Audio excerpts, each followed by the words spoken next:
समझ नहीं आ रहा अपने सैलरी इंक्रीमेंट का क्या करूं। बेटा इतना क्या सोच रहा है? अपने म्यूचुअल फंड्स के एसआईपी का टॉप अप करा ले। This is the right time. क्या? समझ में नहीं आया। बेटा इतना क्या सोच रहा है? अपने म्यूचुअल फंड्स का एसआईपी टॉप अप करा ले। This is the right time. अब समझा।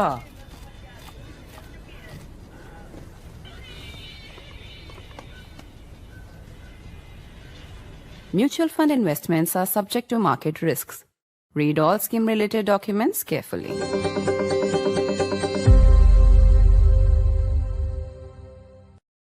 A high-ranking official in the Trump administration has said that because Prime Minister Modi did not make a personal phone call to President Trump, the Indo-US trade deal's fate is hanging in the balance. After Trump's attack on Venezuela and his threatened attack on a series of other countries, including an invasion possibly or a takeover of Greenland, intervention in Iran, and interventions in Mexico, Colombia, Cuba, the question must be asked, in Trump's age and in a changing world order, how should India respond? There was a time when the West saw India as a countervailing and balancing force to the rise and rise of China. But is Trump looking to cut a deal with China? And if that happens, what does it mean for India's security concerns? In a moment from now, we'll be talking to one of India's foremost strategic affairs brains, Professor C. Raja Mohan. He's also, of course, the author of a new book that looks at India and the rebalancing of Asia. I'm Barkha, you're with the Mojo Story. On the program today, in the age of Trump, the world is changing and changing fast. Can the Indo-US relationship survive the age of Trump? Can India respond in a way that is to our advantage, even while Trump still has 2 more years at least to go in office? Today, a key Trump official claims that it's because Prime Minister Modi did not make a personal phone call to President Trump that the trade deal's future now hangs in the balance. Remember, the Indo-US trade deal has still not been completed. There is a legislation in the United States of America that is threatening 500% tariffs. There's also a critical decision expected by US courts on whether Trump's tariffs are legal. But be that as it may, right now, Trump's tariffs are hurting India and India's interests. It has long been argued that India is of particular strategic importance to America because of a shared concern about the rise and rise of China. But is that still the case? As Trump rips through the rules-based orders textbook as we understand it, what happens here to our security concerns? C. Raja Mohan is the author of a new book on India and the rebalancing of Asia. He's also, of course, one of the country's foremost strategic affairs experts. He joins us now. Dr. Raja Mohan, let's bring him up now. Dr. Raja Mohan, it's always a pleasure. Congratulations on your new book. I've been reading it carefully. It still does hold as a central premise that both Washington and Delhi have at least one thing in common, which is central to both countries' security concerns, and that is to not allow Beijing a sort of uncontested rise. There are now questions being raised about that premise. There are people who are suggesting that after Trump's attack on Venezuela, China could take its cue, go for Taiwan next. Maybe Trump will just look the other way and so on. So I want you first to talk about the central premise. The very idea of rebalancing Asia, to borrow the title of your book, is based on the presumption that the West and Washington in particular still care about that countervailing balance. So talk about that. Absolutely, Barkha, I think you're right. I mean, last 1 year has raised questions about so many presumptions on how we think about the world, whether it's a rules-based international order, or the importance of multilateral trading system, and the role of collective institutions of the kind that we built, Quad, etc. And I think what my book does, of course, is to take you to the story of the last 25 years, how the premise that India and the US share a common interest in balancing Asia against a assertive and rising China, and how that premise brought India and US closer. Now, you can say last 1 year, the indications are completely to the contrary. In fact, it's very interesting that it is Trump won between 2017 and 2021, which actually laid the foundations for a stronger military partnership with India, for reorganizing the Quad, to talk about the Indo-Pacific. In some ways, he'd really taken it very much forward. And then we had the Biden double down on it. Now, I think there are two ways of looking at the situation now. That the last 1 year means everything has changed. And that the US and China are going to do a G2, which is... And has everything changed? According to you, has everything changed? My sense is the fundamental contradiction between a rising power China, which challenges American dominance, that contradiction between the two has not disappeared. What we're seeing today, I think, Trump feels so powerful, that the US is so strong, that it can actually engage with Russia and China on its own terms, and that he can actually ignore everybody else. But my sense is reality will come calling. My sense is Trump, for all its deference to Xi Jinping in recent years, has not stopped arming Taiwan, has not stopped from putting sanctions. So if I was sitting in Beijing, I'm not going to believe that Trump is going to be my friend. So for India, I think it is a time to hold your horses, keep your head down, and to make up for the uncertainty in the external environment, to make yourself strong, hoping that in the situations that we're going to come, we'll be in a better position to play the balancing game in Asia. So a lot of questions, but let's start with the latest development from the world of news, which is, America now saying that because Modi did not make a personal phone call to Donald Trump, that's what made the difference between the trade deal going through and not going through. Just going to play out this comment by Howard Lutnick and come right back. Take a look. Tracks and set the whole deal up. But let's be clear. It's his deal. Yeah. Okay. He's the closer. He does the deal. So I said, you got to have Modi. It's all set up. You have to have Modi call the president. And they were uncomfortable doing it. So Modi didn't call. Wow. So that Friday left. Middle of the next week, we did Indonesia, the Philippines, right? Vietnam. We announced a whole bunch of deals. Malaysia in that period. So we did these whole bunch of deals. So that's like... That staircase. And they were and because we negotiated them and assumed India was going to be done before them, I had negotiated them at a higher rate. So now the problem is the deals came out at a higher rate. Right. And then India calls back and says, oh, okay, we're ready. I said, ready for what? Now, Raja, what this actually raises is the question over whether foreign policy is institutional anymore, or it's completely driven by an individual. And the reason I'm asking you this is your book argues that you believe, and you're still optimistic, that relations between India and the United States will outlast whatever bumps in the road that the two countries are experiencing at this moment.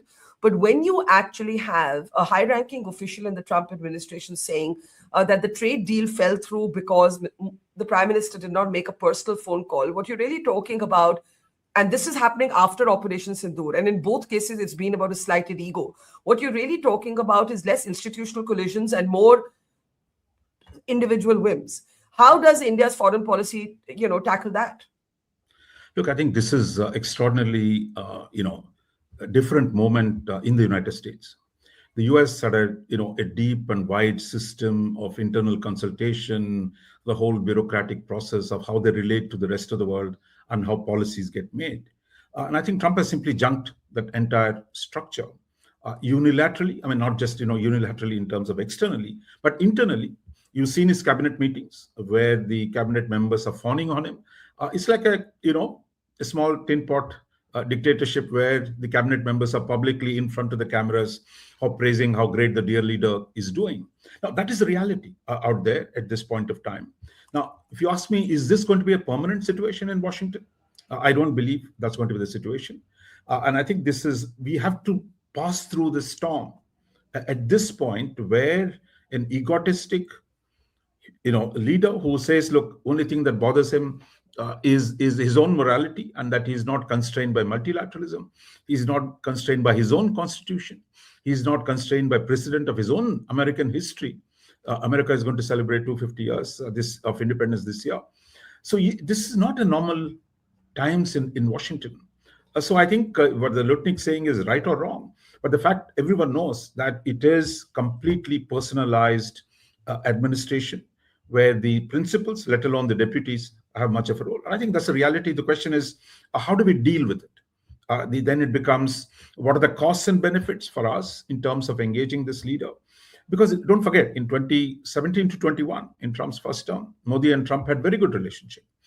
It was Mr. Modi who said, "Ab ki baar Trump sarkar," when Trump was facing his second election. So I think from that, we're finding ourselves now in an unusual situation. The question, I think, now with the new ambassador designate coming here, we have, I think, a moment here to take a fresh look at the relationship and to see where we are and how we go forward. So let me ask you this. You know, one of the sentences in your book that leapt out at me is that India has held its nerve and not been drawn into public argumentation with Trump. This is straight from your book. There are two views on this. One is there's nothing to be gained by arguing with him, at least not in public.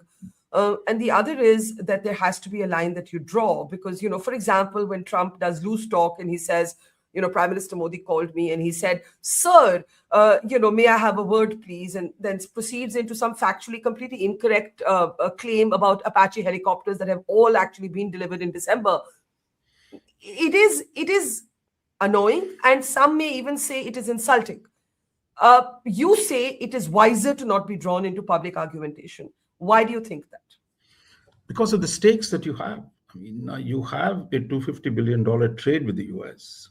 So for Indian side, at least, we should not treat it as an issue of personal insult or of egotism.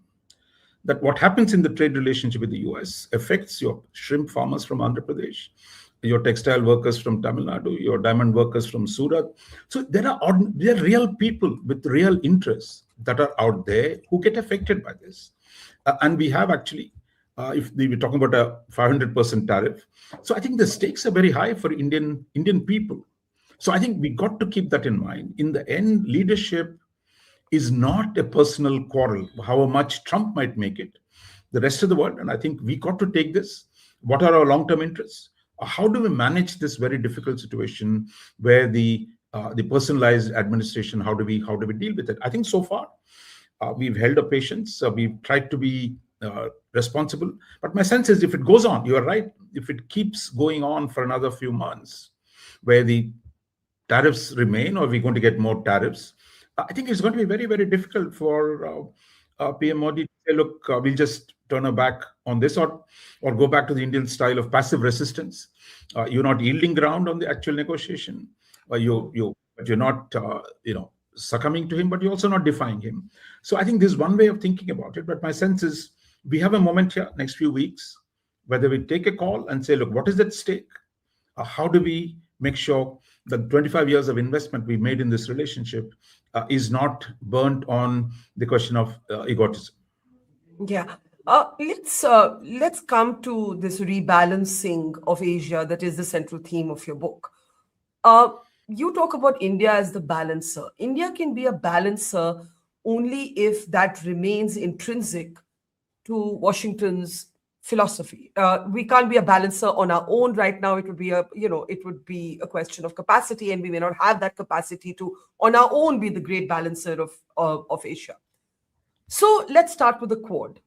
At some point, you draw the difference between Trump and Biden on the Quad, and how Trump in his first term may have hoped for a kind of military style alliance, for the Quad to be, for example, like Asia's NATO. India has, of course, never agreed ever to be part of any military alliance, and that remained the case. But do you think there's merit that there was some military cooperation between India and the US in terms of sort of the maritime exercises and so on? Where does the Quad stand today, according to you, in Trump 2.0, where the Indo-Pacific emphasis is not his emphasis, and his entire emphasis, as he himself says, is on his own Western Hemisphere? Look, I think, where we are is first two parts to it. I mean, I think one is the larger question of balance. Second is the question of the Quad. I think on the question of balance, I mean, I might say, look, it is India's karma to balance China. Now, you can say, look, we can be buddies, and I think we've repeatedly tried we can be buddies, but the gap between India and China today is so large. China's economy is 5 times bigger than ours. Its military is 4 times bigger than ours. And we have this unsettled boundary of nearly 3,500 kilometers long. So in that reality, the question is, if America is not with us, that problem of balancing China doesn't disappear. Now, if the US is not going to be a partner, we have to find other ways of balancing China. If you go back to in the past, Americans and the Chinese were on the same side. We used to complain, but we turned to Russia to balance US and China. In fact, India was much weaker then. So I think we got to wait for the circumstances to play out rather than simply saying, if the US leaves us, we're just going to disappear. We don't. I think we are a large country. We have large problems as well. If the US works with us, it's fine. But the US does not work. The question then becomes, how do we find ways of balancing China? And I think what we've seen in the last 6 months is really the focus on internal reform, that you cannot simply depend on American support to balance China. Therefore, you're trying to improve your business environment. You're trying to draw more investments. You're trying to open up your technology sector. You're emphasizing defense self-reliance. I think these need to be accelerated and wait for a positive environment to emerge externally. But till then, the more you do for yourself at home, your ability to play the uncertain game outside will get better. In terms of Quad, again, I would say we should wait to see whether they want to play it or not. But I think what we've seen happen in the last 6 months again is India is improving its ties with Japan, with Australia. So it's not just we that are being, shall we say, dissed around by Trump. Japan had to pay $550 billion to keep the relationship. South Korea had to pay $300 billion to keep the relationship. So I think the US pushing around everyone, countries of US allies. So we're not an ally. See how it treats Europe, or how it treats Britain, how it's treating Japan. So my sense is, unintendedly, this opens up space for India to work with other US allies, either bilaterally or trilaterally. And I think one reason why the Europeans are coming here with high hopes, we have the German Chancellor next week. We have the European leadership here for the Republic Day. So look out for other partnerships. Do more with Europe, do more with Japan, do more with South Korea, do more with Australia. So I think that's what we're trying to do. There are problems with the Americans. At this point, the question is for that, step up at home and look for new partnerships so that we're not, a little bit left in the wood. Now, for the rebalancing of Asia, it isn't only about balancing, China's sort of untrammeled rise. It is also about being able to contain adversarial relations with the immediate neighborhood. And your book looks in part at American policy on Pakistan.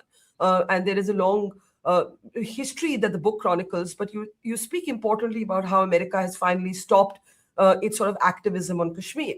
And you recount the time that Trump stood, quote unquote, solidly behind New Delhi. This is, of course, after the abrogation of Article 370, when China was pushing for this to become an issue at the United Nations. And you write about how Trump really backed Delhi at that point, and that was a big turning point in the relationship.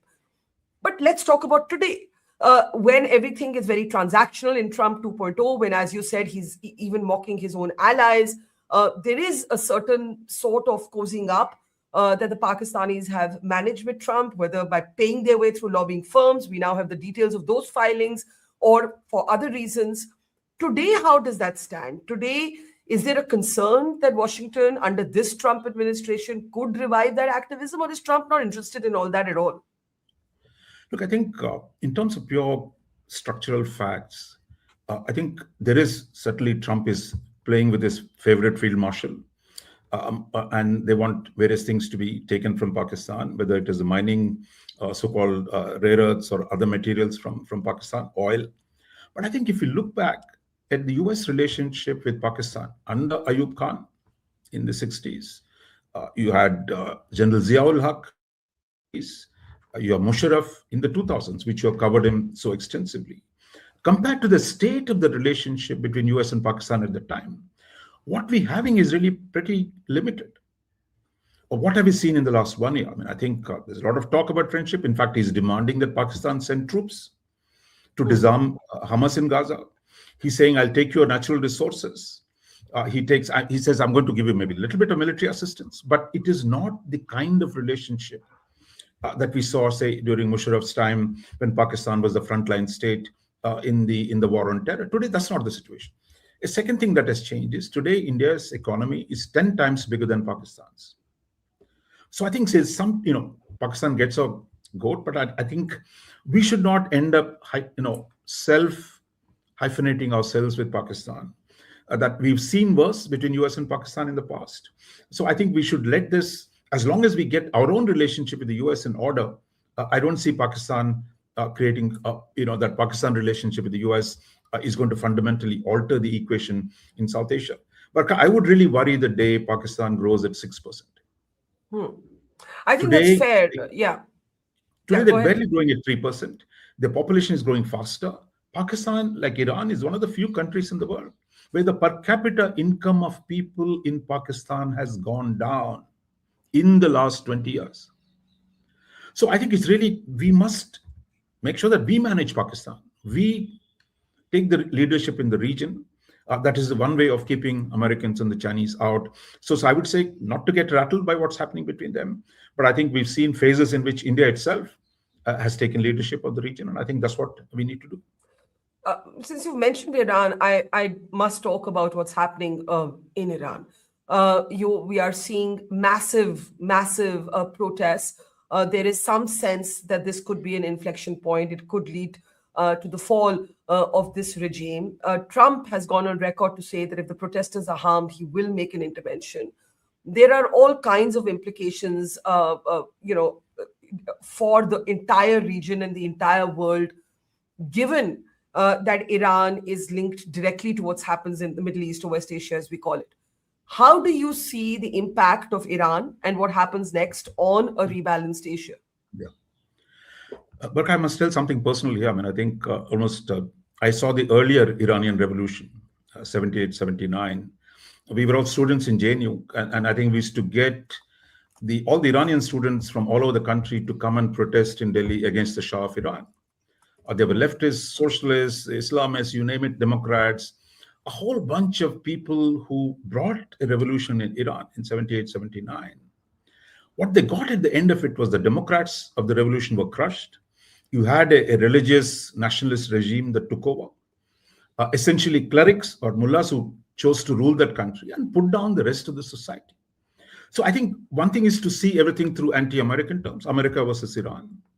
Another is to see the kind of regimes that have treated their people so badly. I think the Islamic Republic has been a disastrous government internally for the people of Iran. It's also been one that has tried to destabilize the region, whether it's the Gulf Arab states, whether it is across the Middle East, saying they're going to be more Arab than the Arabs. They're going to be more Islamic than most Islamic countries. And I think it's been a disastrous regime. Now, I think we don't have to be government or doing diplomacy with Iran. But as objectively, I think this Islamic Republic is today very unpopular with its own people. So I don't think Iranian people are, we should be shedding a tear for the Islamic Republic. Now, the question then becomes, there is internal anger, there's a revolution happening. And the question is how the rest of the world takes advantage of it, which is where I think we got to be prepared for more fundamental changes within Iran. Because ideally for us, a democratic, secular Iran next door would be a powerful force for fighting many of the dangerous tendencies that we've seen since the launch of the Islamic Republic. 79, when Islamic Republic, Iran, Khomeini took over, it has affected the whole region. It has legitimized radical Islam.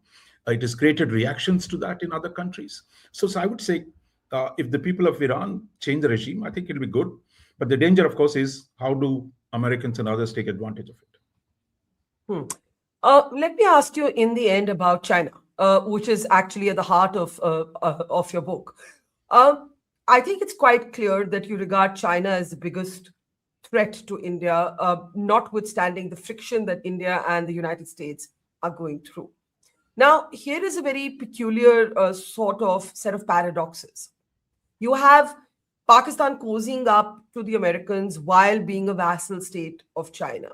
You have Trump, either conceiving of a G2 world or trying to undermine China. It is even believed that his attention on Greenland is to capture minerals that will help America overtake China.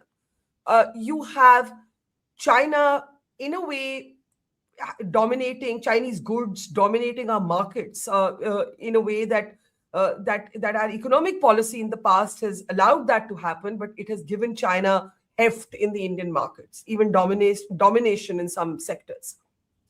How should India handle China?